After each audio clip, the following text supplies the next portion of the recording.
Do they see because they scan, or do they scan because they see? You could tell players to scan, and they could look over their shoulder. And I think it's worth doing, get them in the habit of putting themselves in a position to look, but then that does not guarantee me that they're actually looking or looking at the right things. Because commonly in trainings, you would see a coach trying to help players make a decision by inserting what I would describe as an artificial cue. Like I hold up one finger or two fingers for whether you should like turn or play back. Or I say blue or red. We think that we're teaching decision making, but we're not actually, because I'm not teaching you to understand the cue that would actually cause you to make the decision in the brain. And I think the research is pretty clear here that is not going to transfer. If I want to have the player learn to make the decision, it would be much better to like have another player either be on their back shoulder or stand away from them and have something that sort of simulates as close as I can get to the actual visual cue that they'd see.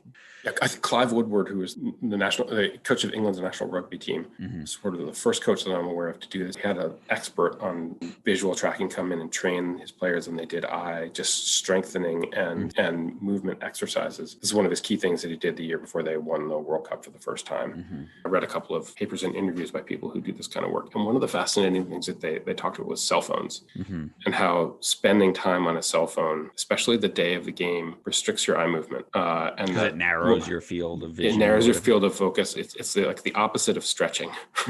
It's narrowing.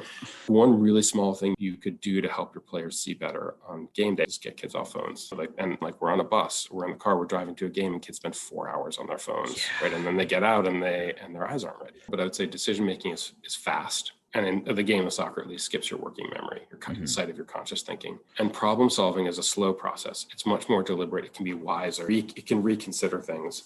But for the most part, it's too slow to work in games. But it's actually still deeply important because it's one of the things that encodes the knowledge. Your working memory is what encodes knowledge in long-term memory.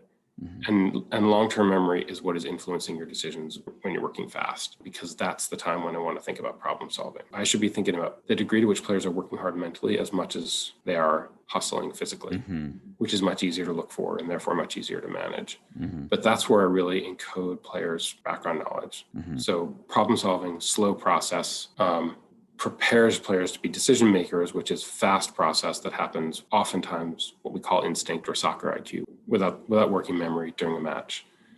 But then I think there's also this aspect of group invasion games. One of the differences between sport and the classroom is that in the classroom, I'm trying to teach one student to make decision-making or solve math problems. But in soccer, I'm trying to get 11 players to coordinate their decision-making and predict what other players will do. It's almost like a neural network. How do you coach that? How do you teach it? How do you socialize people to be able to read one another and predict their moves? And why you have to start early. It is so early to let kids win games for you because they're athletic outliers, and let them persist in playing a certain way that in the end is destructive to them because they won't be able to play that way in 3 or 4 or 5 years. They have to start now preparing for a more challenging decision-making environment. If the whole team isn't playing in a strong decision-making environment that predicts where the game is going, they will all suffer, right? And so you have to start making these changes to build perception and decision-making, and have decision-making be, you have to start building decision-making more. It's probably too late because the process takes so long.